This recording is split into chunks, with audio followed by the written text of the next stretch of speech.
Welcome to my YouTube channel. मेरे इस YouTube channel पर आप सभी लोगों का बहुत बहुत स्वागत है। और आज हम बायोलॉजी की जो सीरीज़ है उसको आगे कंटिन्यू करेंगे।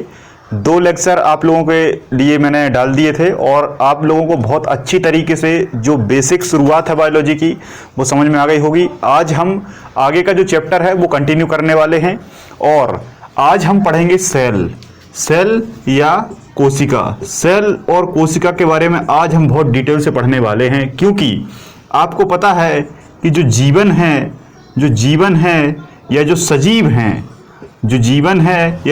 हैं संसार में, जितने भी जंतु हैं या जितने भी पौधे हैं उन्हें हम सजीव कहते हैं। और उनमें जो जीवन की शुरुआत होती है, जो जीवन का प्रारंभ होता है वो कोशिका से ही होता है। तो आज मैं आपको बताऊंगा कि कोशिका क्या होती है, क्योंकि इसके पहले की जितनी भी जानकारी है वो मैंने आपको पिछले लेक्चर में बता दी थी कि आखिर उत्पत्ति जीवन की कैसे हुई है, और उत्पत्ति जो है वो अमीनो एसिड से हुई है ना, जीव द्रव्य से हुई है। जो जीव द्रव्य है वो अमीनो एसिड से बना होता है, प्रोटीन से बना होता है, और वही प्रोटीन मिलकर कोशिका बनाता है। कई बार आपने पढ़ा होगा कि अगर आपका शरीर क्षतिग्रस्त हो जाता है तो उसकी जो मरम्मत है वो हमारे शरीर में प्रोटीन करता है, और वही प्रोटीन कोशिका को भी बनाता है, और वही प्रोटीन या जीव द्रव्य से कोशिका की उत्पत्ति हुई है। अभी आगे हम कोशिका के एक एक अंग के बारे में पढ़ेंगे, तब वहाँ एक जीव द्रव्य भी एक छोटा सा टॉपिक आएगा, उसमें मैं आपको इसको बहुत बढ़िया तरीके से बता दूंगा कि जीव द्रव्य क्या होता है। ठीक है, तो सबसे पहला क्वेश्चन ये है कि कोशिका क्या है, क्योंकि किसी भी टॉपिक को पढ़ने से पहले उसके बारे में बेसिक जानकारी होना जरूरी है कि वो आखिर है क्या और उसे हम क्यों पढ़ते हैं, उसे क्यों पढ़ा जाता है। सबसे बड़ा कारण ये है कि आप किसी भी जंतु को जब देखते हैं, जंतु चाहे आप हों, आप भी जंतु में आते हैं। एक बात हमेशा याद रखिए कि जो हमारी कैटेगरी है वो भी जंतु की कैटेगरी है ना। हम हो, चाहे कुत्ते हो, चाहे बिल्ली हो, चाहे गिलहरी हो, चाहे चिड़िया हो, जितने भी जीव चलते फिरते आपको दिखाई देते हैं ये सभी जंतु हैं, और जितने भी आपको पौधे दिखाई देते हैं ये सब पादप हैं। इसलिए एक जंतु विज्ञान कहलाता है, एक पादप विज्ञान कहलाता है, ऐसा मैं आपको बता चुका था। ठीक है, अब इन सभी को जब आप देखते हैं तो इन सभी का जब आप निर्माण देखेंगे कि इनका जो निर्माण है वो कैसे हुआ है, तो इसके निर्माण में आपको क्या मिलेगा, कोशिका मिलेगी। क्योंकि निर्माण इकाई जो है यूनिट जो है, बेसिक यूनिट जो है, बेसिक आधारभूत यूनिट जो है वो आपके शरीर में कोशिका है। अब आप कहेंगे कि ये इकाई क्या होता है ना, ये यूनिट क्या है, हम तो यूनिट नहीं समझते। तो जैसा मैंने आपको बताया था कि जैसे एक दीवार है, उस दीवार में ऐसी बहुत सारी ईंट रखी होती हैं और दीवार बन जाती है। ठीक है, तो जो ईंट क्या है, ईंट इकाई होती है। तो वैसे ही आपका मान लो आपका शरीर का ये भाग है। ठीक है, आपका ये शरीर भाग है इस तरीके से। ठीक है, आपका शरीर है, तो आपके शरीर में भी ऐसी 1 2 3 4 5 6 7 8 9 10 लाखों कोशिकाएं रखी हुई हैं, और उसी से आपका शरीर बना है। आपका और समस्त पौधों का और समस्त जंतुओं का शरीर कैसे मिलकर बना है, कोशिका से मिलकर बना है। कोशिका से मिलकर बना है। तो आपको समझ में आ गया होगा कि कोशिका क्या करती है, निर्माण करती है। किसका निर्माण करती है? देखो, कोशिका सबसे छोटी यूनिट है। कोशिका को अगर आप तोड़ेंगे या कोशिका से पहले जाएंगे तो वहां जीवन नहीं होता। इसके पहले जो है वो तत्व कहलाते हैं, जिन्हें गॉड पार्टिकल कहा जाता है ना। जो मैंने आपको 5 तत्व और विज्ञान में 6 तत्व जरूरी बताए थे, जिसमें से 6 जरूरी तत्व होते हैं hydrogen, nitrogen, oxygen, carbon, phosphorus और सल्फर। ये 6 जरूरी तत्व होते हैं। ये जरूरी तत्व निर्जीव कहलाते हैं, लेकिन जैसे ही इनमें जीवन की उत्पत्ति के गुण दिखाई देते हैं उन्हें हम सेल या इंग्लिश में सेल या हिंदी में कोशिका कहने लगते हैं, और यहीं से जीवन का प्रारंभ हो जाता है। यही कोशिका मिलकर ऊतक बना लेती है, जिसे इंग्लिश में टिश्यू कहा जाता है, मतलब ग्रुप ऑफ सेल क्या कहलाता है, ऊतक कहलाता है। कोशिकाओं का समूह मतलब एक कोशिका है। जब 4 कोशिकाएं मिल गई, 8 कोशिकाएं मिल गई, 50 कोशिकाएं मिल गई तो ऊतक कहलाने लगा। यही ऊतक मिलकर अंग बना लेता है, यही ऊतक मिलकर अंग बना लेता है, ऑर्गन बना लेता है, जितने भी अंग आपके शरीर में आपको दिखाई देते हैं, और यही अंग मिलकर अंग तंत्र बना लेते हैं, अंग तंत्र बना लेते हैं। बहुत सारे बच्चे मुझसे पूछते हैं कि सर अंग और अंग तंत्र में अंतर क्या है, अंग और अंग तंत्र में अंतर क्या है। तो मैं बहुत अच्छे सिंपल से उदाहरण से आपको समझाने की कोशिश करता हूं। जैसे आपका शरीर है, आपके शरीर में बेसिकली देखा जाए तो 11 तंत्र हैं। कितने? 11 अंग तंत्र हैं। कुछ कुछ बुकों में 13 भी लिखा रहता है। अगर टोटल देखेंगे तो 16 अंग तंत्र भी आपको मिल जाते हैं, लेकिन आप 11 मान के चलिए। अब कहेंगे आप अंग तंत्र क्या है? तो अंग तंत्र जैसे आपका जो शरीर है, इस शरीर का एक बड़ा भाग, छोटा भाग तो अंग है और सबसे छोटा भाग कोशिका है, बीच का भाग ऊतक है, लेकिन अंग से बड़ा भाग अंगतंत्र होता है। अंगतंत्र क्या कहलाता है? जैसे आपका है पाचन तंत्र, अब आपको समझ में आ गया होगा। उत्सर्जन तंत्र, उत्सर्जन तंत्र, कंकाल तंत्र, बात समझ में आ रही है? कंकाल तंत्र, उत्सर्जन तंत्र, पेशीय तंत्र, तंत्रिका तंत्र, रक्त परिसंचरण तंत्र। ठीक है, इस तरीके से बहुत सारे होते हैं। मैं इन सभी को एक एक करके आपको डिटेल से समझाऊंगा। आगे आने वाली क्लासें इन्हीं पर चलने वाली हैं। हम मानव को उठाएंगे और मानव का पूरा पाचन तंत्र पढ़ेंगे, पूरा उत्सर्जन तंत्र पढ़ेंगे, पूरी हड्डियां पढ़ेंगे, पूरी पेशियां पढ़ेंगे, पूरी तंत्रिकाएं पढ़ेंगे, पूरी रक्त परिसंचरण तंत्र पढ़ेंगे, है ना। फिर इसके बाद अंतःस्त्रावी आ जाता है, अंतःस्त्रावी आ जाता है, अंतःस्त्रावी तंत्र पढ़ लेंगे। फिर अब बाह्यस्त्रावी तंत्र पढ़ लेंगे, मतलब बाह्यस्त्रावी ग्रंथियां, अंतःस्त्रावी ग्रंथियां पढ़ लेंगे। ठीक है, इसके अलावा और क्या बचा है? इसके अलावा आपका जनन तंत्र पढ़ लेंगे। जनन तंत्र कितने हो गए? जनन तंत्र, है ना। इसके बाद एक होता है लिम्फेटिक तंत्र, मतलब लसिका तंत्र, है ना। लसिका तंत्र, लसिका तंत्र 1 2 3 4 5 6 7 8 9 10। एक और बच रहा है, एक और बच रहा है, जल्दी से बताइए कौन सा बच रहा है? एक और तंत्र बच रहा है, तंत्रिका तंत्र, पेशी तंत्र। तो ऐसे मैं आपको और भी बताऊंगा। ये तो 10 हैं, लगभग मैं 13 से 14 आपको पढ़ाऊंगा तंत्र। और इन सभी तंत्रों को, इन सभी अंगों के मिलने को हम तंत्र कहते हैं। अभी भी आपको क्लियर समझ में नहीं आएगा तो मैं आपको और अच्छे समझाता हूं। देखो, जैसे पाचन तंत्र, पाचन तंत्र आप जानते हैं कि पाचन तंत्र में बहुत सारे अंग जुड़े होते हैं। जैसे मुंह, क्या जुड़ा है आपका? मुंह जुड़ा हुआ है। जीभ, जीभ जुड़ी हुई है। आपकी नली, कौन सी नली? ये नली, ग्रास नली, जैसे ग्रास नली कहते हैं, मैं आगे डिटेल से बताऊंगा। आपका पेट, जिसे आमाशय कहा जाता है, ये भी आपका एक अंग है ना। आपका लीवर, जिसे आप यकृत कहते हैं। आपका अग्नाशय, अग्नाशय, आपकी आंतें, ये सभी अंग कहलाते हैं, ये सभी अंग कहलाते हैं। आपका मुंह क्या है? अंग है। जीभ एक अंग है। नली, पेट, लीवर, आंतें, छोटी आंत, बड़ी आंत, ये सभी अंग हैं। और ये सभी अंग जब आपस में मिल जाते हैं तो क्या बना लेते हैं? अंग तंत्र बना लेते हैं, अंग तंत्र बना लेते हैं। और यही अंग तंत्र आपस में मिलकर, यही अंग तंत्र आपस में मिलकर, मतलब ये से बहुत सारे यंत्र है ना, जिसमें खून भी है, हड्डी भी है, मांस भी है, पाचन भी है, सब कुछ मिलकर पूरा क्या बना लेता है? शरीर बना लेता है, बॉडी बना लेता है। ये शरीर मानव का भी हो सकता है और ये शरीर संसार के किसी भी जीवित जंतु का हो सकता है और पादप का भी हो सकता है।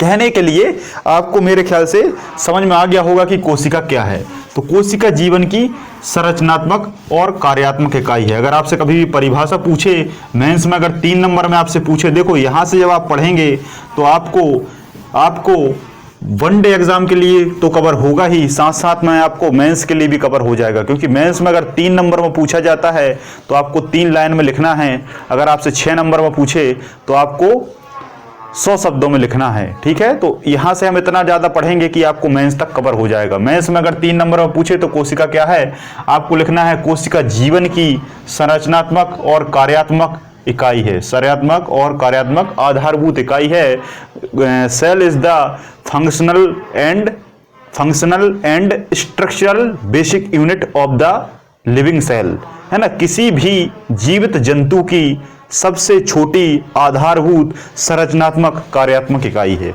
ये आपको परिभाषा लिखनी है, कभी कभी कथन में भी पूछा जा सकता है। अब हम इसके फैक्टों पर बात करते हैं। सबसे पहला क्वेश्चन ये है कि जब भाई कोशिका को हम इतना ज़्यादा पढ़ रहे हैं तो सबसे पहले हमें ये जानना जरूरी है कि कोशिका की खोज किसने की। कोशिका की खोज किसने की?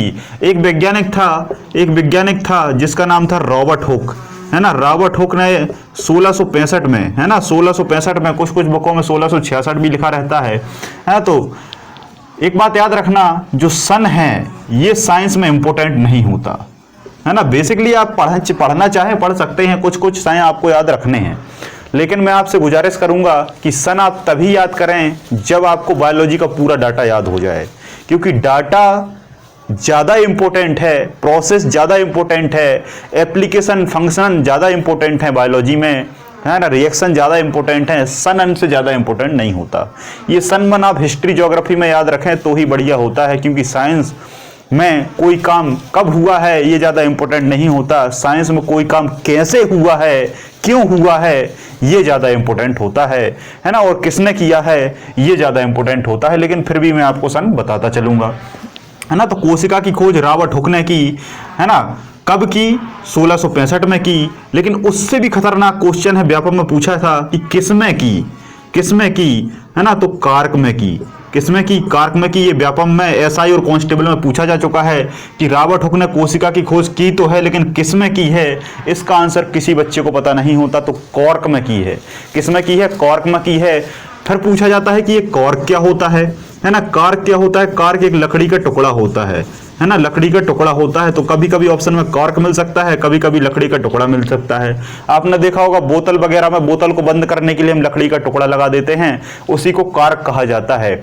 अब आप कहेंगे कॉर्क क्यों कहते हैं, है ना, कॉर्क क्यों कहते हैं? क्योंकि आपको पता है क्योंकि जो पेड़ होता है उसके तने में जाइलम और फ्लोएम पाया जाता है, जाइलम पाया जाता है और फ्लोएम पाया जाता है। यही जाइलम फ्लोएम मिलकर कॉर्क कैम्बियम बनाते हैं, है ना, कॉर्क कैम्बियम बनाते हैं, है ना। आपने कई बार पढ़ा होगा कैम्बियम रिंग, है ना। तो कैम्बियम रिंग में कौन होता है? जाइलम होता है और फ्लोएम होता है ना। जाइलम फ्लोएम क्या है ये मैं आपको बॉटनी में डिटेल से बहुत बढ़िया तरीके से बताऊंगा, कोई भी कंफ्यूजन नहीं होगा, है ना। जैसे आपके अंग हैं वैसे ही पौधों के भी अंग है, जाइलम फ्लोएम, इनके मिलकर कैम्बियम बनता है। यही कैम्बियम कॉर्क कैम्बियम कहलाता है, और उसी का लकड़ी का टुकड़ा हम कॉर्क कह देते हैं, है ना, कॉर्क कह देते हैं। तो कॉर्क में रॉबर्ट हुक ने कोशिका की खोज की थी। फिर क्वेश्चन पूछा जाता है कि रॉबर्ट हुक ने कैसी कोशिका खोजी? रॉबर्ट हुक ने कैसी कोशिका खोजी, है ना। तो मृत कोशिका खोजी।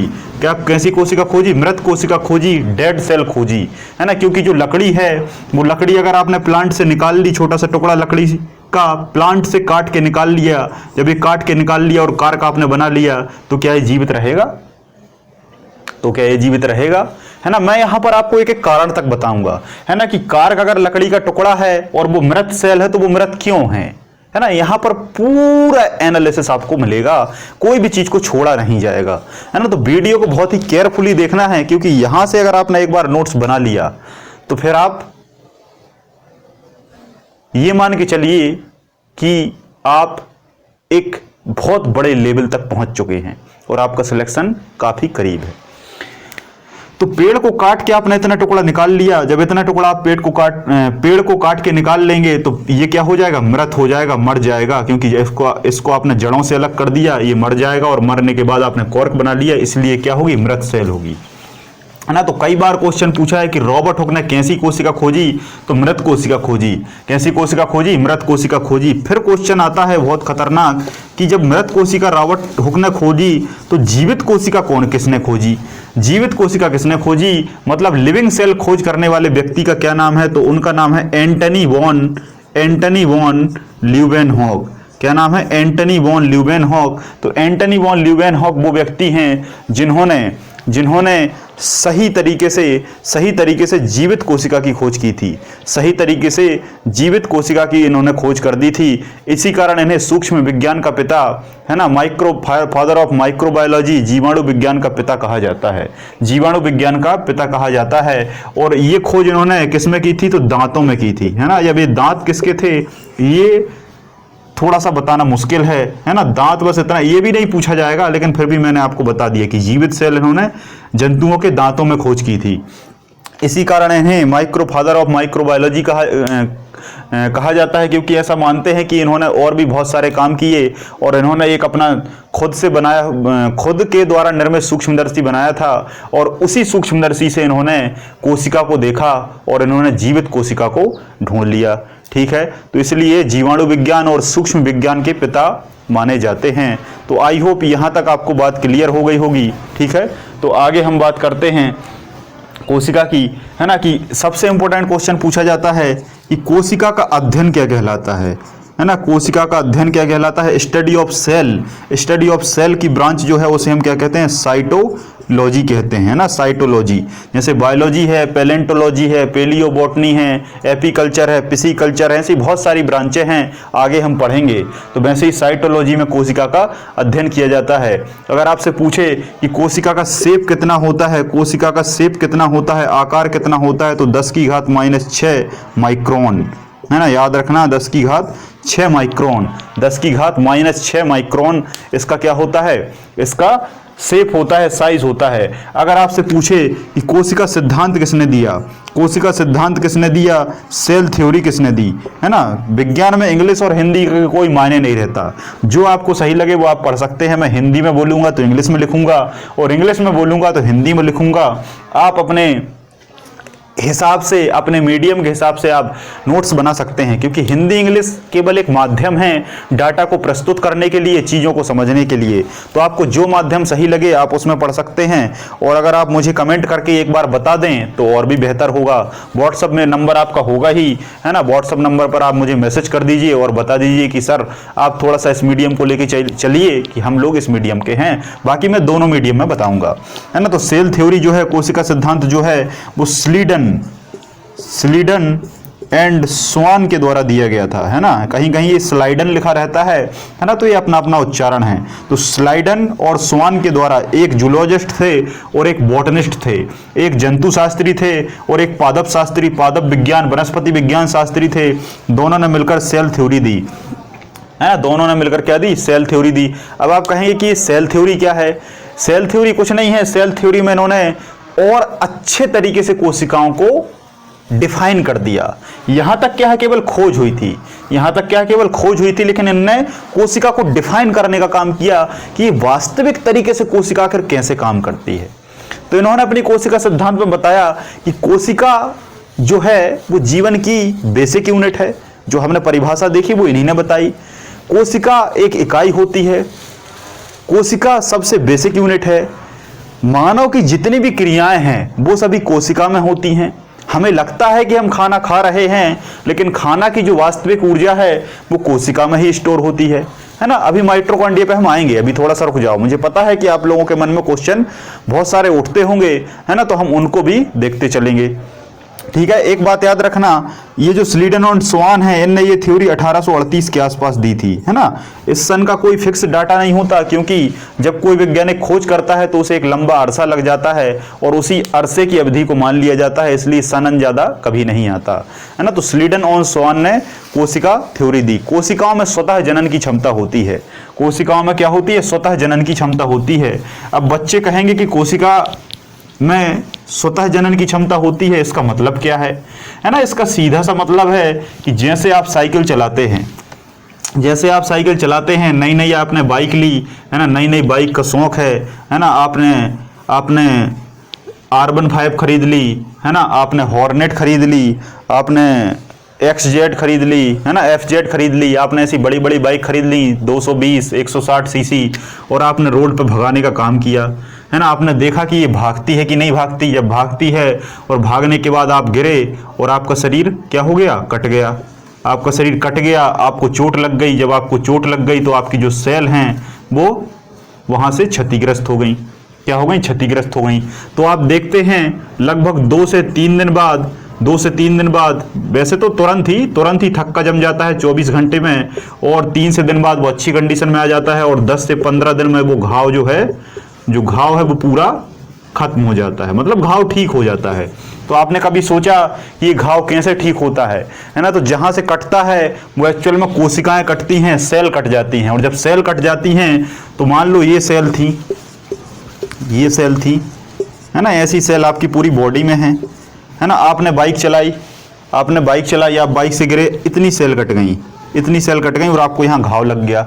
घाव लग गया तो फिर यहाँ से ये सेल क्या करेंगी, इन सेल के अंदर न्यूक्लियस होता है जो मैं आगे आपको डिटेल से बताऊंगा, है ना। तो ये सेल क्या करती हैं, विभाजन का काम करती हैं, है ना। ये फिर एक सेल और बना देंगी, ये फिर एक सेल और बना देंगी। वैसे एक नहीं बनाती, एक से दो बनती हैं, एक से दो बनती हैं, 2 से 4 बनती हैं, 4 से 8 बनती हैं, 8 से 16 बनती हैं, 16 से 32 बनती हैं और आपका घाव भर जाता है। इसे समसूत्री विभाजन कहते हैं, माइटोसिस डिवीजन कहा जाता है। ठीक है, अभी आगे आप बहुत कुछ सीखने वाले हैं, बस आपको थोड़ा सा धैर्य रखना है और डाटा आपको इतना मिलेगा कि आप कभी भी दोबारा ये नहीं सोचेंगे कि हमने गलत जगह पढ़ लिया है। कभी अगर आपसे पूछे कि मानव शरीर में मानव की बॉडी में लगभग कितनी कोशिकाएं होती हैं, है ना, कभी ये क्वेश्चन में से आता तो नहीं है क्योंकि जो कोशिकाएं वो फिक्स नहीं होती, लेकिन लगभग अप्रोक्सीमेट जो माना है 5 अरब। कितनी कोशिकाएं होती है मानव के शरीर में, 5 अरब। अब कहेंगे कि 5 अरब ही क्यों होती हैं, है ना। तो 5 अरब ये फिक्स डाटा नहीं है, क्योंकि अगर बच्चा छोटा है तो उसके शरीर में कम कोशिकाएं होंगी, और कोई व्यक्ति वयस्क है मतलब यंग है तो उसमें कोशिकाएं थोड़ी सी ज्यादा होंगी, है ना। कोई अच्छा और 30-40 साल का व्यक्ति है तो उसमें कोशिकाएं और ज्यादा होंगी, है ना। और कोई और जिम वाला व्यक्ति है ना, जिम में गया है, उसने बहुत सौ डोले सोले बना लिए हैं, बॉडी 6 पैक बना लिए हैं, है ना। जैसे मान लो हुसैन बोल्ट है, जैसे आपका खली है, अंडरटेकर है, इस तरीके से ब्रुक लेसनर है, ऐसे बहुत सारे बहुत बॉडी बिल्डर व्यक्ति होते हैं तो उनमें कोशिकाएं और ज्यादा होती हैं, है ना। क्योंकि आकार जितना होगा कोशिकाएं उतनी होंगी। बात समझ में आ रही है। दीवार जितनी ऊंची होगी उतनी ज्यादा उसमें ईंटें लगी होंगी, वैसे ही यहाँ सिस्टम है। तो एवरेज लगभग 5 अरब माना है, इसी कारण इससे क्वेश्चन नहीं आता है, लेकिन फिर भी मैंने आपको बता दिया। तो कोशिकाओं में स्वयं रिप्रोडक्टिव करने की क्या होती है, क्षमता होती है। ठीक है, आगे हम बढ़ते हैं। आगे क्वेश्चन पूछा जाता है कई बार, है ना, कि संसार नहीं विश्व लिखते हैं बढ़िया, विश्व थोड़ा सा अच्छा लगता है।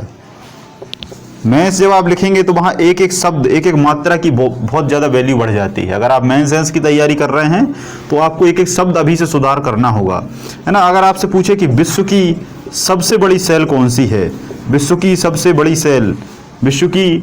बड़ी सेल अगर आपसे पूछा जाए, biggest cell of the world, तो आप क्या लगाएंगे, आप लगाएंगे शुतुरमुर्ग। क्या लगाएंगे, शुतुरमुर्ग से इंग्लिश में क्या कहते हैं, ऑस्ट्रिच कहते हैं। लेकिन कभी कभी हिंदी मीडियम में भी इस तरीके से ऑस्ट्रिच लिखा जाता है, वैसे इंग्लिश का शब्द है ना। लेकिन व्यापम यही लिख के देने लगा है आजकल, है ना, और बच्चे फंस जाते हैं। या तो वो जानबूझकर बच्चों को फंसाने की कोशिश करता है, या फिर शुतुरमुर्ग हिंदी में उसे पता नहीं है, इसलिए वो इंग्लिश में तो ऑस्ट्रिच लिखता ही है, हिंदी में भी ऑस्ट्रिच लिख देता है ना। तो ऑस्ट्रिच, अगर ऑप्शन में चारों ऑस्ट्रिच रहें तो आपको लगाना है ऑस्ट्रिच के एग की सेल, है ना, शुतुरमुर्ग के अंडे की सेल। शुतुरमुर्ग की सेल नहीं, शुतुरमुर्ग का शरीर का सेल बड़ा नहीं होता। शुतुरमुर्ग का जो अंडा है, अंडा भी क्या होता है, जीवित होता है। कुछ लोग कहते हैं कि अंडा शाकाहारी में आता है, अंडा मांसाहारी में नहीं आता, है ना। तो वो मुझे एक मतलब किसी भी प्रकार से बता दें कि भाई अंडा कैसे शाकाहारी हो जाता है, मुझे ये समझ में आज तक नहीं आया, है ना। अभी लॉकडाउन में मैं घर पे था, तो घर पे एक व्यक्ति था, उस व्यक्ति ने मुझसे इस पर बहस की, और बहस करने के बाद मैंने उसे लाख बार समझाने की कोशिश की कि अंडा भाई साहब शाकाहारी नहीं होता, मांसाहारी होता है। तो वो कहने लगा नहीं अंडा शाकाहारी होता है, इसलिए हम अंडा खाते हैं और हम शाकाहारी हैं। तो मैंने कहा कि आप अंडा खाते हैं इसलिए आपके खाने से अंडा शाकाहारी हो जाएगा, है ना। फिर मैंने उसे एक कॉन्सेप्ट बताने की कोशिश की कि मैंने कहा कि संसार में कुल प्रकार से 2 सेल होती हैं, एक जंतु सेल होती है, एक पादप सेल होती है ना। जितने भी पौधे अगर आप खाते हैं तो आप शाकाहारी हैं, अगर आप जंतु खाते हैं तो आप मांसाहारी हैं। और अंडा किससे बनता है आप मुझे बता दो। अगर पादप से अंडा बनता है तो बिल्कुल शाकाहारी है, और जंतु से अंडा बनता है तो बिल्कुल मांसाहारी है। क्योंकि जंतु का कोई भी, मैं तो ये कहता हूं कि अगर आप जंतु का बाल भी खा रहे हैं, तो आप मांसाहारी हैं। आप नाखून भी खा रहे हैं तो आप मांसाहारी हैं। क्यों मांसाहारी हैं? क्योंकि जंतु के नाखून में और बाल में और त्वचा में और किसी भी अंग में देखेंगे तो जंतु सेल ही मिलेगी। ठीक है, अगर ये वीडियो उन तक पहुंच पाए तो शायद वो इस कहानी को समझ पाएंगे कि जंतु और पादप सेल का क्या अंतर होता है, क्योंकि इस वीडियो को जब आप पूरा देखेंगे तो आपको दोनों में अंतर बहुत अच्छे तरीके से समझ में आ जाएगा। क्योंकि संसार में या तो जंतु हैं या पादप हैं, इनके अलावा तीसरा ऐसा कोई भाग नहीं है जो जीवित हो, है ना। छोटे छोटे और हैं जो मैं आपको बताऊंगा, लेकिन बेसिकली यही हैं और इन्हीं से आपका सीधा खाना प्राप्त होता है। तो या तो आप पादप खाएंगे तो शाकाहारी हो जाएंगे, पौधे खाते हैं हम सब्जियों में, या तो आप जंतु खाएंगे तो आप मांसाहारी हो जाएंगे। बात क्लियर है? हाँ, तो मैंने आपको क्या बताया? मैंने आपको बताया कि दुनिया की सबसे जो बड़ी सेल है वो क्या है? दुनिया की जो सबसे बड़ी सेल है वो शुतुरमुर्ग का अंडा है। लेकिन अगर आपसे इसी में पूछ ले मानव शरीर की, देखो दो प्रकार से क्वेश्चन बनता है। बड़ी सेल अगर वो पूछेगा या तो वो विश्व में पूछेगा, विश्व में अगर पूछे तो इसमें सब कुछ आ जाएगा। इसमें एनिमल भी जंतु भी आ जाएंगे, इसमें पौधे भी आ जाएंगे, इसमें कुत्ते बिल्ली जानवर पशु पक्षी, है ना, सब्जी भाजी पालक मेथी गाजर सब कुछ आ जाएगा। तो उसमें आपको क्या मिलेगा? शुतुरमुर्ग का अंडा सबसे बड़ा सेल मिलेगा। फिर वो आपसे पूछेगा कि मानव शरीर की सबसे बड़ी सेल कौन सी है, तब आप लगाएंगे तंत्रिका कोशिका, तंत्रिका कोशिका, तंत्रिका कोशिका या तंत्रिका सेल, है ना। कहीं कहीं आपको मानव शरीर की सबसे बड़ी सेल में आपको ओवम भी मिल सकता है ना। कभी कभी ऑप्शन में ओवम भी मिलता है, फिर वहां पर तंत्रिका और तंत्र ऑप्शन में नहीं होता, क्योंकि तंत्रिका तंत्र को लंबी माना जाता है, तंत्रिका तंत्र को सर्वाधिक लंबी माना जाता है ना। तो चाहे सर्वाधिक लंबी हो चाहे सर्वाधिक बड़ी हो, बात एक ही है ना। जो लंबा होगा वो बड़ा भी होगा, ठीक है। ऐसा तो नहीं है कि जो जैसे मान लो 10 फुट का व्यक्ति है वो खूब लंबा है लेकिन हम उसे बड़ा ना कहें, है ना। तो उसे हम बड़ा भी कह सकते हैं, उसे लंबा भी कह सकते हैं, है ना। बात वही है। लेकिन तंत्रिका तंत्र अगर ऑप्शन में ना हो, तंत्रिका कोशिका अगर ऑप्शन में ना हो, तब आप ओवम की कोशिका लगा देंगे। अब आप कहेंगे ओवम क्या है? तो एक ये मादा जनन का एक भाग होता है जो आपको रिप्रोडक्टिव सिस्टम में आपको समझ में आएगा, ठीक है। फिर आपसे पूछेगा अगला क्वेश्चन कि संसार की या विश्व की सबसे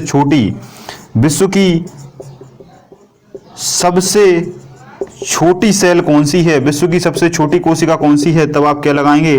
तब आप लगाएंगे माइकोप्लाज्मा, तब आप क्या लगाएंगे? माइकोप्लाज्मा। बस आपको इतना याद रख लेना है। वैसे तो इसका पूरा नाम होता है माइकोप्लाज्मा गैलीसेप्टिकम, पूरा नाम क्या होता है? माइकोप्लाज्मा गैलीसेप्टिकम, है ना। लेकिन माइकोप्लाज्मा याद रखेंगे आपका काम चल जाएगा, है ना। विश्व की सबसे छोटी सेल माइकोप्लाज्मा होती है।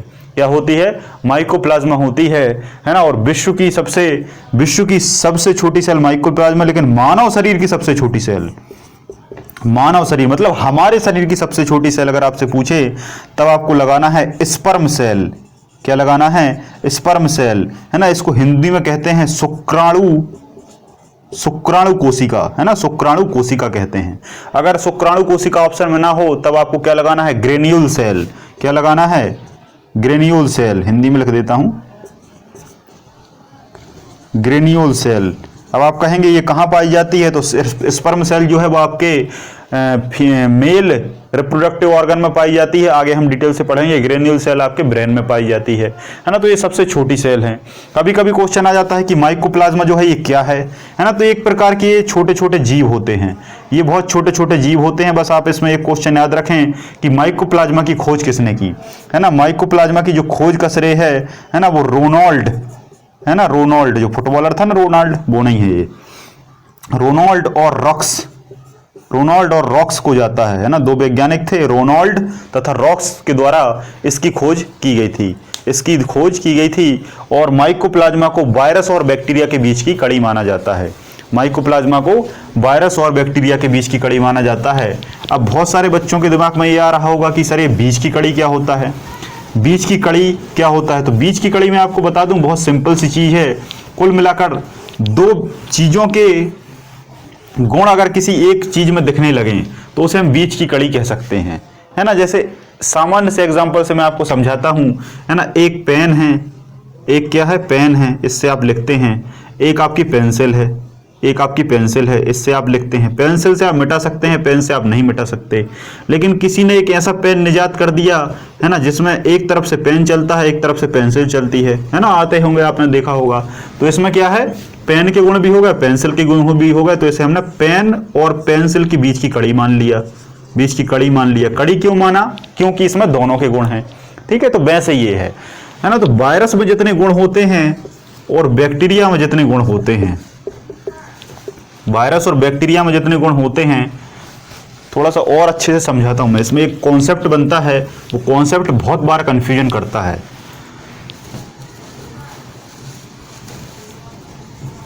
संसार में या तो निर्जीव होंगे या सजीव होंगे, निर्जीव होंगे या सजीव होंगे, लिविंग होंगे या नॉन लिविंग होंगे। तो कभी भी आपसे निर्जीव और सजीव के बीच की कड़ी पूछे तब आपको वायरस लगाना है, तब आपको क्या लगाना है, वायरस लगाना है। क्योंकि निर्जीव के गुण भी वायरस दर्शाता है और सजीव के गुण भी वायरस दर्शाता है। कैसे दर्शाता है मैं आगे आपको बताऊंगा, है ना। आगे वायरस का पूरा चैप्टर पढ़ेंगे और वायरस को हम इतने डिटेल से पढ़ेंगे कि वायरस कैसे बना, कब बना, किसने बनाया, कितने प्रकार के होते हैं, कौन सी बीमारी, सब कुछ वायरस का हम पूरा ऑपरेशन करके रख देंगे, है ना। टीएमबी वायरस से लेकर निपा वायरस और कोरोना वायरस तक हम किसी वायरस को नहीं छोड़ेंगे, सारे वायरसों को पढ़ेंगे, है ना। तो वायरस में निर्जीव के गुण भी होते हैं, सजीव के गुण भी होते हैं, इसलिए से निर्जीव और सजीव के बीच की कड़ी कहा जाता है। इससे थोड़ा बड़ा बैक्टीरिया होता है, इससे थोड़ा बड़ा क्या होता है, बैक्टीरिया होता है, थोड़ा बड़ा बैक्टीरिया होता है। लेकिन बैक्टीरिया से भी छोटा क्या होता है, माइकोप्लाज्मा होता है। क्या होता है, माइकोप्लाज्मा होता है। इसलिए निर्जीव और सजीव के बीच की कड़ी वायरस होता है और वायरस से थोड़ा बड़ा बैक्टीरिया होता है। लेकिन वायरस और बैक्टीरिया के गुण कौन दर्शाता है, माइकोप्लाज्मा दर्शाता है। तो वायरस और बैक्टीरिया के बीच की कड़ी हम किसे कहते हैं, माइकोप्लाज्मा कहते हैं, माइकोप्लाज्मा कहते हैं। एक क्वेश्चन और बनता है कि जंतु और पादप के बीच की कड़ी किसे कहा जाता है, जंतु और पादप के बीच की कड़ी किसे कहा जाता है। तो इसका आंसर आप मुझे देंगे, इसका आंसर आप मुझे देंगे, है ना। दो मैंने बता दिए हैं, जंतु और पादप के बीच की कड़ी किसे कहा जाता है, इसका आंसर आप मुझे देंगे। ठीक है, आपको लिखते जाना है, वीडियो पॉज करते जाना है, बढ़िया तरीके से नोट्स बनाते जाना है, क्योंकि यहाँ पर हम सारी चीज़ों को क्रम से समझेंगे। ठीक है, अब क्वेश्चन आता है कि एक कोशिका है और दूसरी कोशिका है ना। ये तो हमने पढ़ लिया, ये तो हमने जान लिया कि हमारे शरीर में लगभग 5 अरब कोशिकाएं हैं। तो जब ये 5 अरब कोशिकाएं हैं तो ये जुड़ी किस चीज से हैं, ये एक दूसरे से जुड़ी हैं, है ना। जब मैंने आपको बताया कि आपकी एक उंगली में हजारों कोशिकाएं हैं, एक उंगली में हजारों कोशिकाएं हैं, तो ये हजारों कोशिकाएं जब एक उंगली में हैं, ये जुड़ी कैसे हैं, ये निकलती क्यों नहीं है, है ना। इसमें एक बहुत बीच में एक पदार्थ लगा होता है, इस पदार्थ को हम कहते हैं कैल्शियम और मैग्नीशियम पैक्टेट। क्या कहते हैं, कैल्शियम मैग्नीशियम पैक्टेट। वैसे तो कैल्शियम पैक्टेट अलग होता है, मैग्नीशियम पैक्टेट अलग होता है, दोनों के पैक्टेट होते हैं, कैल्शियम पैक्टेट और मैग्नीशियम पैक्टेट, है ना। कैल्शियम पैक्टेट को विस्कस कहा जाता है, कैल्शियम पैक्टेट को विस्कस कहा जाता है और मैग्नीशियम पैक्टेट को जिलेटिनम कहा जाता है, जिलेटिनम कहा जाता है, जिलेटिनम कहा जाता है। कैल्शियम पैक्टेट को विस्कस कहा जाता है, कैल्शियम पैक्टेट को विस्कस और मैग्नीशियम पैक्टेट को जिलेटिनम कहा जाता है। लेकिन दोनों को एक साथ हम कैल्शियम मैग्नीशियम पैक्टेट कह सकते हैं, है ना। और ये जो पैक्टेट है ये बनाता है लैमेली। क्या बनाता है, लैमेली बनाता है। आप कहेंगे लैमेली क्या है ना। जिस प्रकार से आपके मकान में एक ईंट से दूसरी ईंट को जोड़ने का काम सीमेंट करता है, वैसे ही हमारे शरीर में एक कोशिका से दूसरी कोशिका, मतलब एक अंग से दूसरा अंग जोड़ने का काम कैल्शियम मैग्नीशियम पैक्टेट करता है, जैसे हम लैमेली कहते हैं, जैसे हम क्या कहते हैं, लैमेली कहते हैं। लैमेली एक सेल से दूसरी सेल को जोड़े रखता है। कभी कभी आपने देखा होगा कि जो फल है वो पक जाता है और वो ढीला हो जाता है। तो उसमें फल ढीला नहीं होता, बल्कि उसमें कोशिकाएं ढीली नहीं होती, बल्कि उसमें ये जो लैमेला है ये ढीला हो जाता है। लैमेला जो है वो ढीला हो जाता है। और वो लैमेला ढीला क्यों होता है, जो कैल्शियम आयन है और जो मैग्नीशियम आयन है ये कम हो जाते हैं, ये ढीले पड़ जाते हैं। कैल्शियम और मैग्नीशियम के आयन जो हैं वो कम हो जाते हैं और ये पैक्टेट ढीला हो जाता है, लैमेली ढीली हो जाती हैं और फल आपको गीला हुआ महसूस होने लगता है और आपके लगने लगता है कि फल पक गया।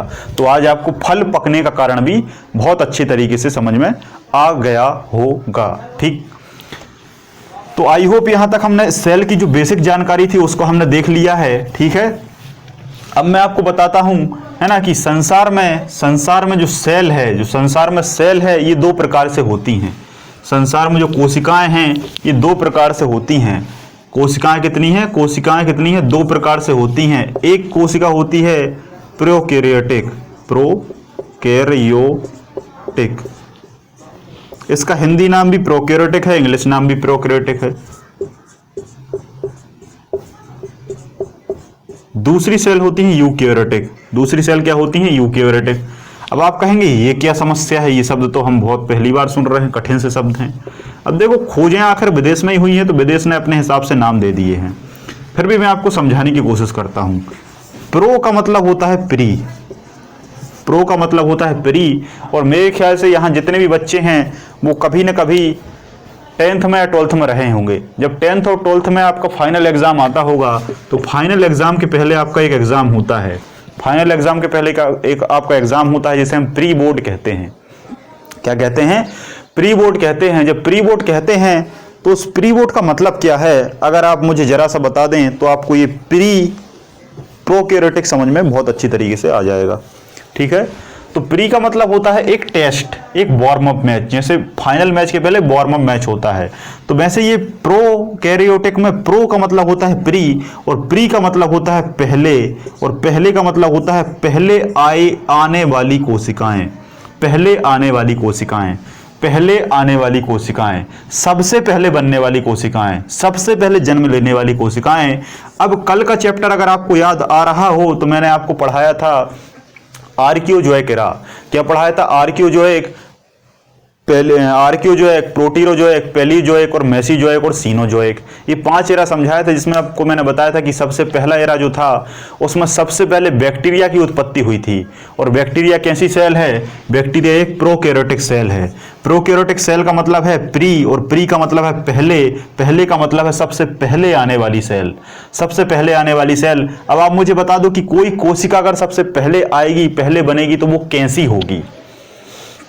वो कैसी होगी? सबसे पहला गुण उसका होगा कि वो अविकसित होगी, अविकसित होगी, अनडेवलप सेल होगी। अब अनडेवलप क्यों होगी?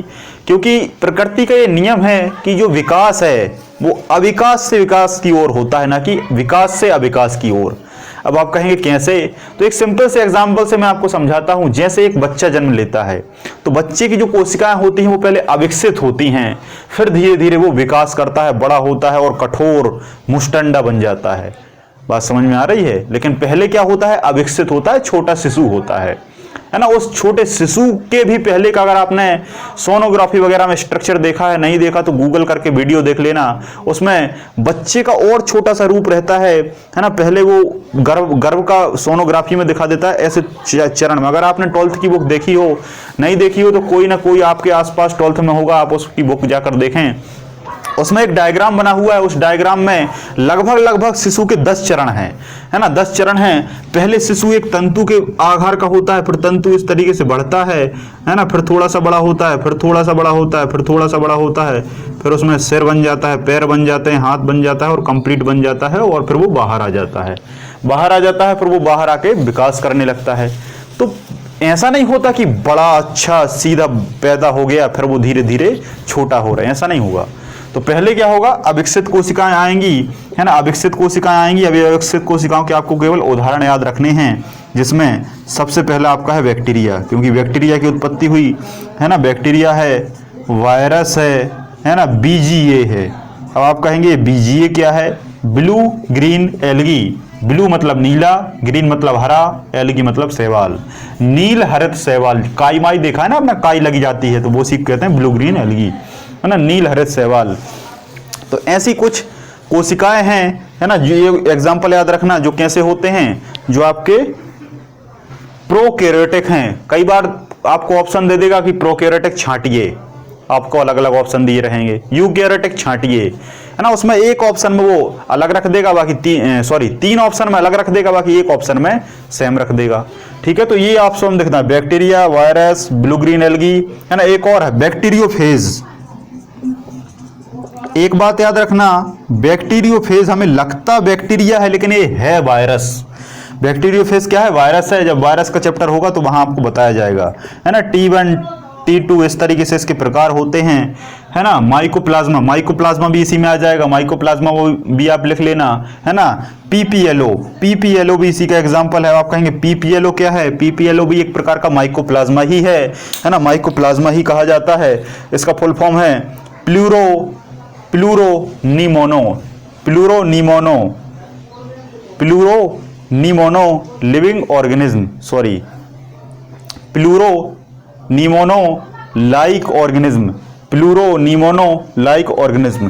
देखो प्लूरो इससे आ रहा है, लाइक इससे आ रहा है, ऑर्गेनिज्म इससे आ रहा है, लेकिन निमोनिया जब आपको लिखेंगे ना, आप निमोनिया लिखते हैं ना, न्यूमोनिया, निमोनिया आप लिखते हैं तो वो एन से नहीं, वो पी से शुरू होता है और पी इसमें साइलेंट होता है ना। प्लूरो निमोनिया लाइक ऑर्गेनिज्म है ना, मतलब प्लूरो निमोनिया की तरह जो लाइक छोटे छोटे ऑर्गेनिज्म होते हैं उन्हें पीपीएलओ कहा जाता है ना। तो इतने ये सब इसके अंतर्गत आते हैं। अब इनके अंदर आपको डिटेल में ज़्यादा नहीं जाना, बैक्टीरिया और वायरस को हम बाद में पढ़ेंगे और साथ में इनकी बीमारियों को भी देखेंगे। अभी हमें कोशिका को चैप्टर खत्म करना है। अब आप कहेंगे ये तो अविकसित कोशिकाएं हो गई, लेकिन प्री के बाद जब यू पे आते हैं तो यू का मतलब होता है विकसित कोशिकाएं, विकसित कोशिकाएं। अब आप कहेंगे ये विकसित क्या है ना, तो विकसित भाई साहब मुझे आप ये बता दो कि विकसित क्या दिखता है आपको। विकसित बड़े बड़े एनिमल दिखते हैं, बड़े बड़े एनिमल दिखते हैं। एनिमल में देखा होगा आपने, गरुड़ है ना, मानव है, ठीक है, चीता है, चिंपैंजी है, बंदर है, ये सभी यूकैरियोटिक हैं। जितने आप बड़े बड़े जानवर दिखाई देते हैं, पादप या पौधे, प्लांट की बात करें है ना, तो नीम है, बबूल है ना, बरगद है, ये सभी विकसित, जितने भी विकसित बड़े बड़े प्लांट, बड़े बड़े जीव जंतु आपको दिखाई देते हैं वो सभी किस में आते हैं, वो सभी यूकैरियोटिक में आते हैं। सभी आप इस वैसे कभी ऑप्शन में अगर कभी भी क्वेश्चन आएगा तो इनको लेकर आएगा। आपको बस ये याद कर लेना है, ये याद कर लेना है, ये चार याद कर लेने हैं। चार आप प्रोकैरियोटिक में रख दो, बाकी जितना कुछ भी आए वो सब यूकैरियोटिक कहलाएगा। फिर आपको याद करने की जरूरत नहीं है, क्योंकि इनमें करोड़ों प्रजातियां आती हैं, करोड़ों प्रजातियां आती हैं। बंदर न जाने कितने प्रकार के हैं, चीता है, पैंथर है ना, बब्बर शेर है, बाघ है ना, सबकी बहुत प्रजातियां हैं। 97,000 पेड़ों का वर्णन एक पुस्तक में है, तो उतना आप नहीं जा पाएंगे, है ना, उतना आप भागने की कोशिश मत करें, बस आप ये देख लें। हाँ, तो एक बात याद रखना, जो यूकैरियोटिक है ये सेल दो भागों में बटी है। एक होगी पादप कोशिका जिसे हम प्लांट सेल कहेंगे, एक होगी जंतु कोशिका जिसे हम एनिमल सेल कहेंगे, और यही एनिमल पूरे एनिमल जंतु में आ जाएंगे, जंतु कोशिका में, और सारे पादप पादप कोशिका में आ जाएंगे। अब यहाँ से हम जंतु और पादप कोशिका का थोड़ी सी बात कर लेते हैं। थोड़ी सी क्या, पूरी ही बात करेंगे। थोड़ी सी बात तो हम करते ही नहीं है, आपको पता है। थोड़ी बात में वो बात नहीं है जो बात पूरी बात में है ना। मेरा ये मानना है कि किसी भी बात को मज़ेदार कहकर, थोड़ा कहकर उसे समाप्त करने में वो मज़ा नहीं है जो बात को पूरा बताने में है, क्योंकि पूरा बताने के बाद जब उसका अंततः आउटपुट मिलता है तो उससे जो खुशी होती है उसकी कुछ बात ही अलग होती है। अगर आप शॉर्टकट वे में पढ़ना चाहते हैं, है ना, तो आप यहाँ से नहीं पढ़ पाएंगे, है ना, क्योंकि यहाँ हम मज़े के लिए नहीं बैठे हैं, बल्कि हम पूरा पढ़ाने के लिए बैठे हैं। तो पूरा डाटा अगर आपको लेना है तो आप इससे जुड़िए। अगर आप ये सोचते हैं कि यहाँ मज़ा आएगा, है ना, तो ऐसा कुछ नहीं है। मज़े के लिए बहुत सारे चैनल खुले हुए हैं, है ना, तो वहाँ आप जा सकते हैं। देखो, दो चीज़ें हैं, या तो आप पढ़ सकते हैं या तो आप मज़ा कर सकते हैं। दोनों में से आपको जो करना है वो आप करेंगे, और ये डिपेंड करता है presence of mind, presence of mind. आप जिस माइंड से क्लास में बैठेंगे, आप जिस माइंड से क्लास में बैठेंगे आपको वही अच्छा लगेगा। मैंने देखा है दो प्रकार के स्टूडेंट होते हैं। पहला स्टूडेंट होता है जिसको पढ़ना है, और एक स्टूडेंट होता है जिसको, इसके बारे में मैं डिफाइन नहीं कर सकता। इन स्टूडेंट का जो प्रकार है वो मुझे आज तक समझ में नहीं आया। बात करेंगे पढ़ने की, लेकिन जब पढ़ाई की बात होगी तो उनका दिमाग कुछ और में चलेगा, पता नहीं क्या होता है। अगर क्लास में कुछ हंसी मजाक जोक यहाँ वहाँ की बातें करते हैं ना, तो स्टूडेंट एक्टिव हो जाते हैं, सबको जवाब देने लगते हैं, हाँ सर हमने ऐसा किया था, ये वो दुनिया भर की बातें। और जैसे ही हम पढ़ाने चालू करते हैं तो ये बिल्कुल सुप्त अवस्था में चले जाते हैं, है ना। ऐसा लगता है कि ये संसार में पाए ही नहीं जाते हैं, है ना। तो दो प्रकार के स्टूडेंट होते हैं, और ये डिपेंड करता है प्रेजेंस ऑफ माइंड के। अब होता क्या है, अगर मैं पढ़ाई पर बात करूंगा, पढ़ाई पर बात करूंगा, तो इन स्टूडेंट को अच्छा लगेगा और इन स्टूडेंट को अच्छा नहीं लगेगा। क्योंकि अब देखो, उद्देश्य इनका भी यही है, उद्देश्य इनका भी यही है, लेकिन अगर जब पढ़ाई पढ़ाई पढ़ाई की बात होगी तो इनको बहुत मजा आएगा, क्योंकि ये पढ़ने के हिसाब से बैठे हैं, इनको डाटा मिलता जा रहा है, ये डाटा को कलेक्ट करते जा रहे हैं। अगर मैं क्लास में मजा करूंगा, अच्छा मजा, कॉमेडी है ना, यहाँ वहाँ की बातें, बढ़िया जोक मार दिए, शेर शायरी चल रहा है, पढ़ाई भी हो रही है बीच बीच में, लेकिन 80% शेर शायरी हो रही है, तो इन स्टूडेंट को बहुत मजा आएगा, बहुत मजा आएगी, इनको बहुत मजा आएगी। लेकिन जो पढ़ने वाले हैं ये गुस्सा जाएंगे, ये क्या होंगे, गुस्सा जाएंगे। ये कहेंगे कि यार ये टीचर तो साला मजाक करता रहता है, 80% मजाक करता है ना, 10-20% छोटी छोटी बातें बता के निकल जाता है, सिलेक्शन हमारा हो नहीं रहा है। तो इनको क्या आ जाएगी, गुस्सा आ जाएगी और ये वहाँ से चले जाएंगे। अब समस्या ये है कि इनका परसेंटेज है 10% और ये है 90%, इसलिए समस्या बन जाती है टीचर के लिए। टीचर के लिए सबसे बड़ी समस्या क्या है, यही है।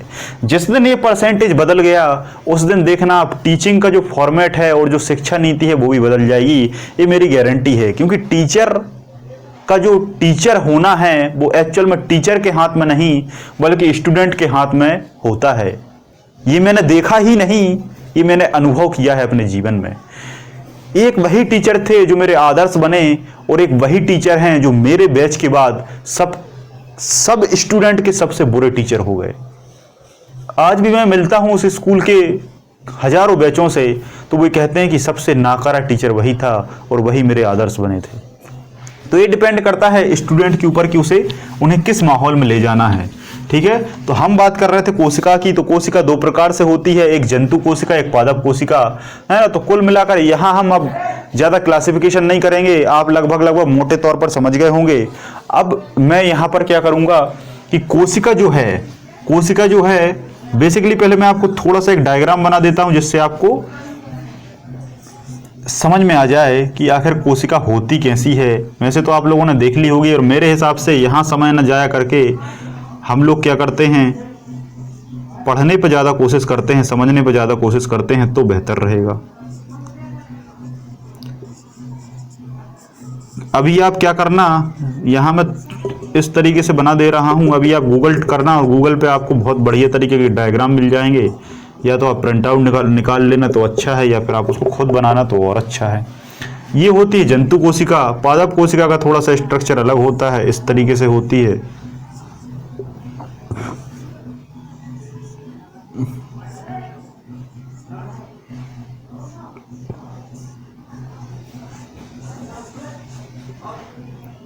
इस तरीके से पादप कोशिका होती है, इसमें भी बहुत सारे ऑर्गेनिज्म होते हैं, सब कुछ होता है।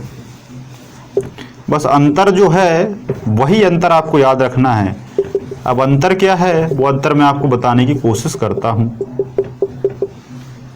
ये दो प्रकार है, ये पादप, जितने भी संसार के पौधे हैं वो इससे बने हैं, और जितने भी संसार के जंतु हैं, चाहे आप हैं, आप इससे बने हैं। आपके शरीर में यही है जो आपको चलाता है और जो आपको जीवित रखे है। जिस दिन इसकी एक्टिविटी टूट गई उस दिन आप मृत हो जाते हैं। हाँ, लोग कहते हैं मृत्यु होती है, व्यक्ति की कैसे होती है। आज तक बहुत सारे लोग इस पर समझ नहीं पाए हैं कि व्यक्ति की मृत्यु कैसे होती है, लेकिन आज मैं आपको बताता हूं। व्यक्ति की जो मृत्यु है वो व्यक्ति की मृत्यु व्यक्ति से नहीं होती, बल्कि वो मृत्यु कोशिका से होती है। क्योंकि मैंने आपको यहां बता दिया है कि अगर आपका जो जीवन है वो जीवन अगर आपका चल रहा है तो वो जीवन आपका कोशिका की गतिविधियों से चल रहा है। इसके अंदर बहुत सारी जैविक क्रियाएं होती हैं, इसके अंदर बहुत सारी जैविक क्रियाएं होती हैं और इसमें स्वतः होती हैं, इसमें स्वतः होती हैं। कहते हैं कि ये जो स्वतः क्रियाएं हैं इनके बारे में आज तक जान पाना संभव नहीं हुआ। इनके कार्यों को तो जान लिया, लेकिन ये कार्य स्वतः कैसे होते हैं, है ना, तो ये जानना संभव नहीं है। यहाँ पर आकर फिर हम एक ही नाम देते हैं, भगवान, गॉड, और यहाँ आकर प्रश्नवाचक चिन्ह लग जाता है। लेकिन इसका अर्थ ये नहीं है कि साइंस ने कुछ नहीं किया। साइंस ने, मेरे हिसाब से, मेरे अनुभव, आपका ओपिनियन अलग हो सकता है, मेरे ओपिनियन से विज्ञान ने लगभग 90 चीज़ों को जान लिया है। 90% चीज़ों को बहुत बढ़िया तरीके से ऑब्जर्व कर लिया है, कुछ नहीं छोड़ा है। सब कुछ ऑब्जर्व कर लिया है। बस जो 10% रीजन है कि आखिर ऐसा क्यों होता है, बस वो जानना बाकी रह गया है। बाकी उसके बारे में क्या है, वो क्या करता है, कैसे होता है, उसका आकार क्या है, सब कुछ पर बहुत गहन अध्ययन कर लिया है। अब आप कहेंगे गहन अध्ययन किस पर किया है, तो ये गहन अध्ययन आपकी इस कोशिका में किया गया है, जो आपकी जीवित इकाई है।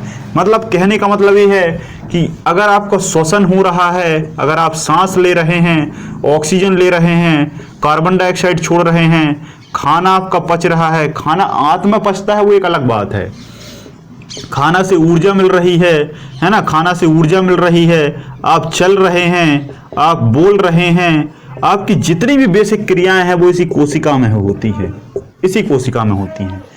अब इस कोशिका के अंदर भी बहुत सारे छोटे छोटे छोटे छोटे अंग हैं जिन्हें हम कोशिकांग कहते हैं, और इन्हीं छोटे छोटे अंगों का क्या है, काम बटा हुआ है। इन्हीं छोटे छोटे अंगों का काम बटा हुआ है। कोई हड्डी बनाता है ना, कोई सांस लेता है, कोई खाना को सुरक्षित रखता है ना, कोई खाने को डायरेक्शन देता है कि तुम्हें आ जाना, तुम्हें आ जाना है ना, कोई आपकी बॉडी बनाने में मदद करता है ना। तो वो सब कौन करता है, इस कोशिका के अंदर बैठे हुए छोटे छोटे अंग।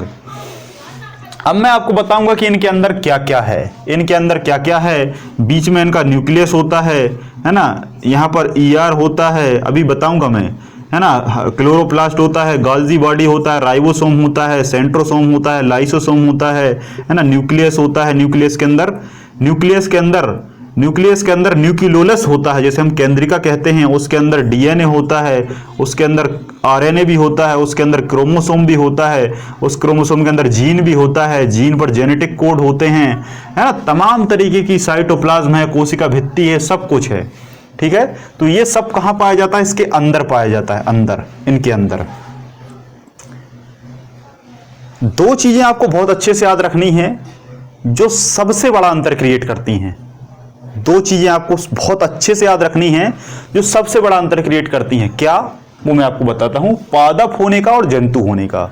अगर मैं आपसे कहूं कि आप दो कोशिकाओं में से किसी कोशिका को पहचानेंगे तो आप कैसे पहचानेंगे? केवल दो चीजें आपको अगर मिल जाएं, केवल दो चीजें, वैसे तो एक और है लेकिन वो रेयर्ड है, बस दो आपको चीजें ऐसी याद रखनी हैं जो आपको पादप कोशिका में मिलेंगी, जो जंतु कोशिका में नहीं मिलेंगी। अगर जंतु में वो दो चीजें होती तो हम ना आज पढ़ते और ना मैं यहां आपको पढ़ाता। क्यों, मैं समझाता हूं। आपको यहां केवल एक कवर दिख रहा है, यहां आपको केवल एक कवर दिख रहा है। इस कवर को हम कहते हैं किसमें, जंतु में। ये जंतु है ना, याद रखना, ये जंतु है। सारे जितने भी जंतु हैं जो चलते फिरते हैं, इनमें ये जो ऊपर का कवर है इसको हम कहते हैं कोशिका झिल्ली। कोशिका झिल्ली या सेल मेम्ब्रेन, इंग्लिश में क्या कहते हैं, सेल मेम्ब्रेन, कोशिका झिल्ली, ठीक है। और इसमें देखो, इसमें दो लेयर हैं। एक लेयर ये है, एक लेयर ये अंदर वाली है। इस अंदर वाली को क्या कहते हैं, सेल मेम्ब्रेन। सेम ये जो है यही सेल मेम्ब्रेन ये है। इसके अंदर वाली ये भी सेल मेम्ब्रेन है, कोशिका झिल्ली है, कोशिका झिल्ली है ना। सेम कोशिका झिल्ली दोनों में पाई जाती है। लेकिन इस कोशिका झिल्ली के ऊपर एक और है, इसके ऊपर एक और दोहरा आवरण है जो इसको कवर किए हुए है। इसको हम कहते हैं कोशिका भित्ति, कोशिका भित्ति या सेल वॉल।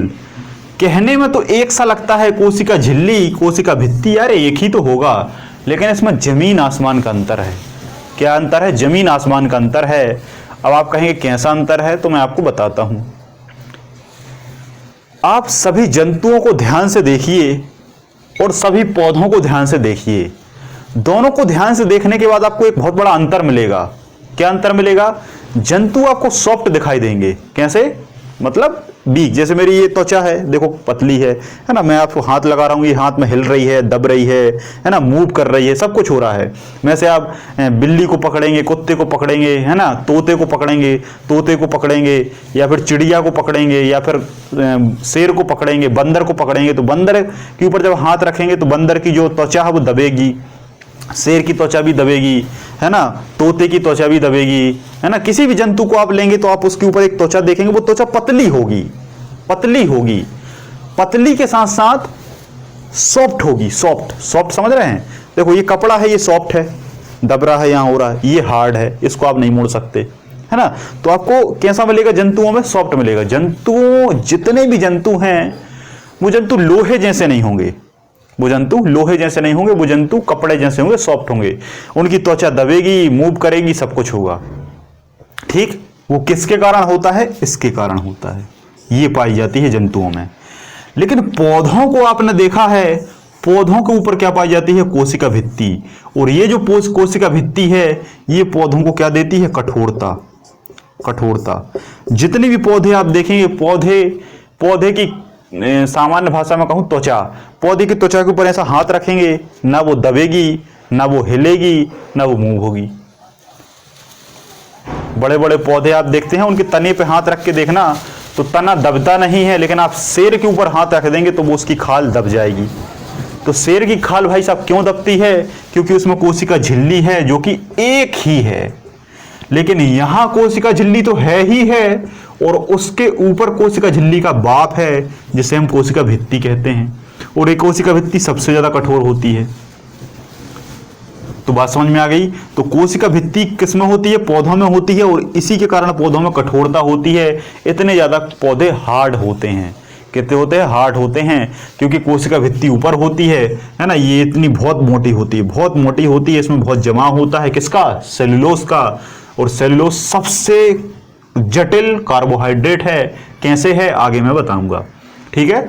तो आई होप दोनों में अंतर आपको समझ में आ गया होगा कि हम कमजोर क्यों दिखते हैं और पौधे कठोर क्यों दिखते हैं। कोशिका झिल्ली के कारण, कोशिका भित्ति के कारण।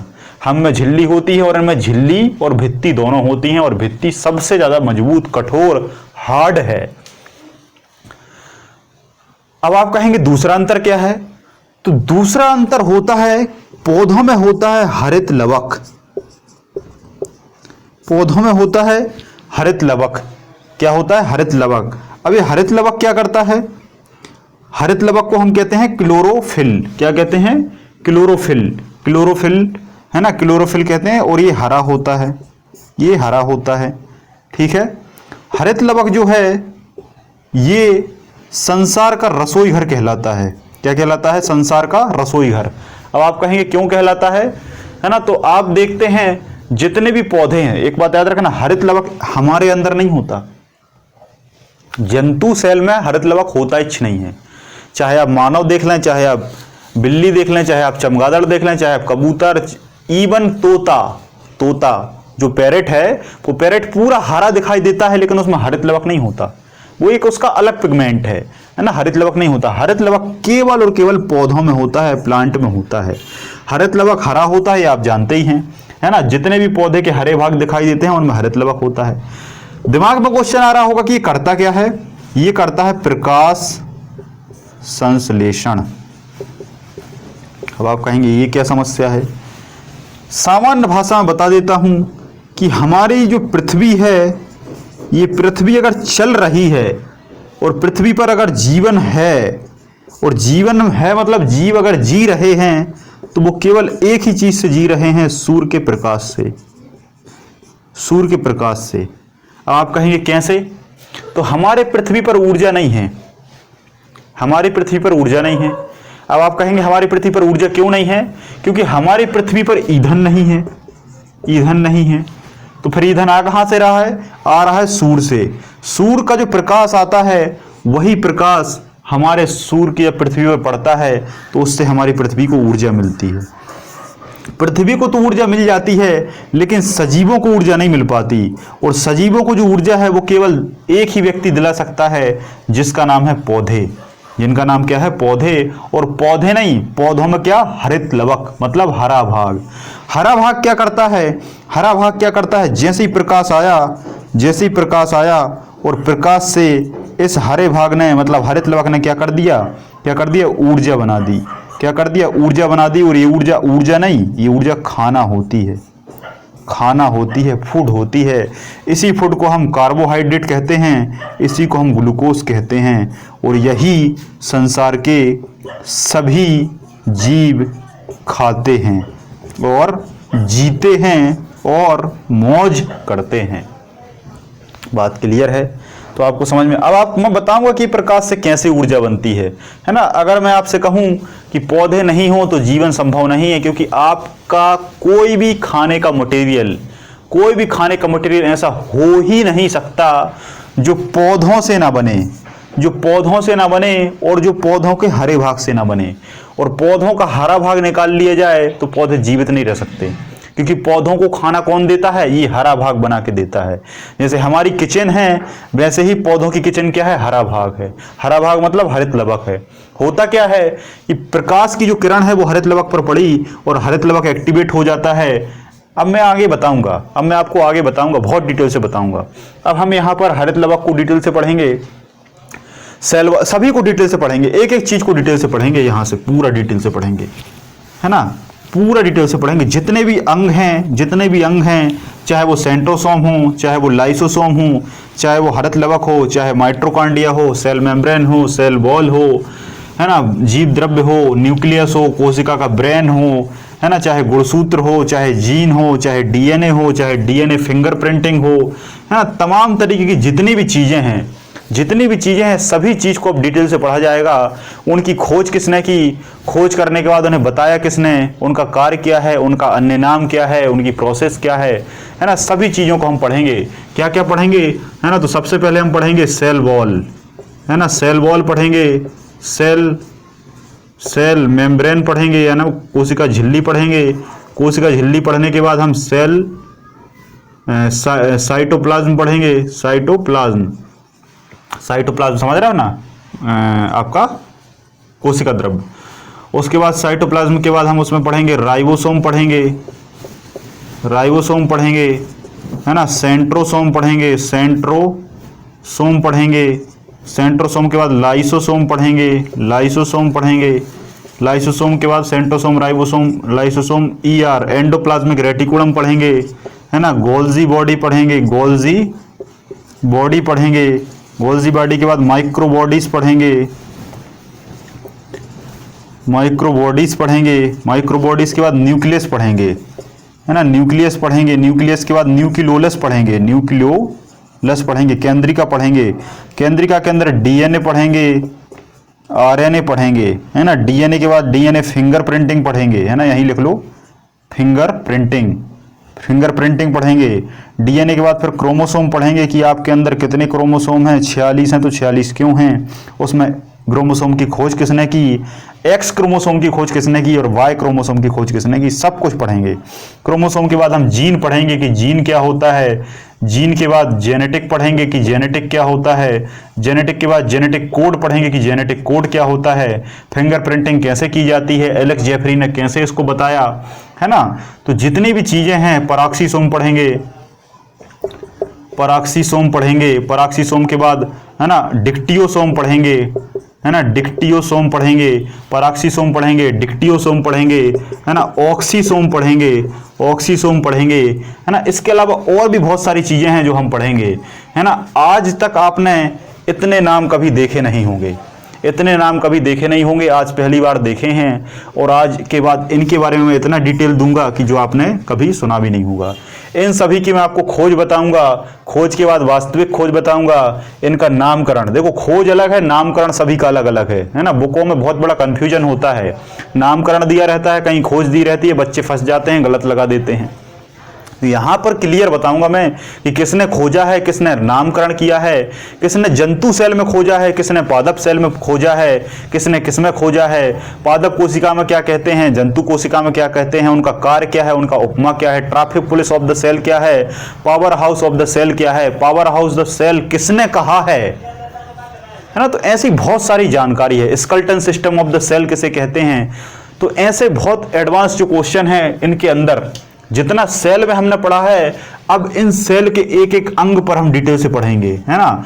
फिंगरप्रिंटिंग, डीएनए इतना पढ़ा दूंगा कि आज के बाद डीएनए अगर कोई पूछ लेगा, डीएनए, वैसे तो मैं डीएनए की ओपन क्लास रखूंगा, डीएनए की जो क्लास है ओपन रखेंगे हम, है ना। इसके बाद ऐसा करेंगे ये क्लास को हम पब्लिक करते हैं, ये क्लास को हम पब्लिक करते हैं और इन क्लासों को हम पेड रखेंगे। इन सभी कोशिकांगों की क्लास को पेड रखा जाएगा, जिसमें से डीएनए की क्लास को ओपन रखा जाएगा, है ना। क्योंकि डीएनए एक ऐसी चीज है कि ये मेरा व्यक्तिगत मानना है, डीएनए एक ऐसी चीज है कि मेरा व्यक्तिगत मानना है कि इसकी जो जानकारी है वो सबको होनी चाहिए, इसकी जानकारी जो है वो सबको होनी चाहिए। अब ये आप पर निर्भर करता है कि जानकारी आपको लेनी है कि नहीं है, ठीक है। क्योंकि सफलता आपके दरवाजे पर एक बार चल के आती है, सफलता आपके दरवाजे पर एक बार चल के आती है और एक बार जरूर चल के आती है ना। चाहे वो व्यक्ति जीवन में कैसा ही हो, कमजोर हो, अच्छा हो, लेकिन सफलता एक बार आपके जीवन में जरूर चल के आती है। अब निर्भर आपके ऊपर करता है कि आपको उसको एडॉप्ट करना है कि ड्रॉप करना है, ठीक है। तो प्रकृति का प्रभाव ऐसा रहता है कि 10% लोग ही उस प्रभाव से बच पाते हैं और वो उसे एडॉप्ट कर पाते हैं। 90% लोग होते हैं कि वो समझ ही नहीं पाते कि आखिर ये चल क्या रहा है। उन्हें तो बस खाने से मतलब है, सोने से मतलब है और जीवन जीने से मतलब है, ठीक है। तो चलिए आज की क्लास में हम इतना ही रखते हैं। कल से हम इन सभी ऑर्गन को एक एक करके उठाएंगे और एक एक करके इनको गहराई से बहुत डिटेल से पढ़ेंगे। निश्चित तौर पर कोई क्वेश्चन बाहर नहीं जाएगा, ये मेरी गारंटी है, ठीक है। तो जैसा कि आप सभी लोगों से मैं फिर कहता हूं कि क्लास अभी भी ले लीजिए, अभी भी ये आपका वक्त है। ये हमारा नंबर है, इस नंबर पर आप व्हाट्सअप कांटेक्ट कीजिए, आपको क्लास की डिटेल दे दी जाएगी। यहीं से आप पैड कर लेंगे, पैड करने के बाद बैच में आपको ऐड कर दिया जाएगा। अभी केवल हमारी 2 क्लास हुई हैं, है ना। एडवांस साइंस के नाम से एक क्लास चल रही है ना। एडवांस नाम भी हमने यही रखा है, नाम भी हमने यही रखा है, advance class, biology advance class, biology advance class रखा है। बायोलॉजी एडवांस क्लास की फर्स्ट क्लास आ चुकी है जो पब्लिक है, आपको मिल गई होगी। दूसरी क्लास जो है ये पेड है, दूसरी क्लास ये पेड है। ये तीसरी क्लास है, तीसरी क्लास को भी हम पब्लिक करते हैं, तीसरी क्लास को भी पब्लिक करते हैं। और ये पब्लिक करने का कारण है हमारे कुछ बेहतर स्टूडेंट, हमारे कुछ बेहतर स्टूडेंट, है ना। मेरा बिल्कुल भी मन नहीं था और मैंने ये सोचा भी नहीं था, मैंने ये सोचा भी नहीं था कि पब्लिक किया जाए। मैंने तो सोच लिया था कि सारी क्लासों को प्राइवेट रखा जाएगा, है ना। लेकिन हमारे स्टूडेंट इतने अच्छे हैं कि वो बार बार कहते हैं कि सर हमने पैसा दे दिया, हमने पैसा दे दिया, लेकिन हमें ज़रा सा भी गम नहीं है क्योंकि आपने हमें इतना दिया है कि हम उस पैसे की तुलना कभी नहीं कर सकते, है ना। तो स्टूडेंट कहते हैं कि सर हमने पैसा दे दिया लेकिन आप पब्लिक करिए, हमें कोई इसमें दिक्कत नहीं है। शायद वो बच्चे इसको देखकर ज्वाइन कर लें, है ना।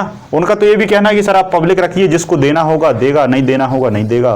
फिर मैंने ये दिमाग में आया कि चलो ऐसा करते हैं कि कुछ पब्लिक रखेंगे और कुछ प्राइवेट रखेंगे, है ना। अल्टरनेट करके हम देते चलेंगे। तो यहाँ पर मैं आपको डीएनए की क्लास दूंगा एक, है ना। ये पूरे कितने हैं, 12, 3, 15, 16, 17, 18, 19, लगभग 20 चैप्टर हैं, है ना। इनके अंदर 20 चैप्टर हैं। 20 चैप्टरों को बहुत डिटेल से पढ़ेंगे, जिसमें से हम एक डीएनए की क्लास को ओपन रखेंगे, है ना। बाकी सारी क्लास प्राइवेट रखेंगे और इस पहली क्लास को भी हमने ओपन कर दिया है, ठीक है। तो आप सभी से गुजारिश है कि आप लोग बढ़िया तरीके से मेहनत करें, पढ़ें। एग्जाम भी आने वाला है, क्योंकि समय तो निकल ही रहा है ना, समय तो निकल ही रहा है। अब ये आपके ऊपर निर्भर करता है कि आपको उस समय का यूटिलाइजेशन कैसे करना है, ठीक है। तो चलिए विदा लेते हैं, है ना, विराम देते हैं। तो आप सभी लोगों का इस वीडियो को देखने के लिए बहुत बहुत धन्यवाद। जय हिंद, जय भारत।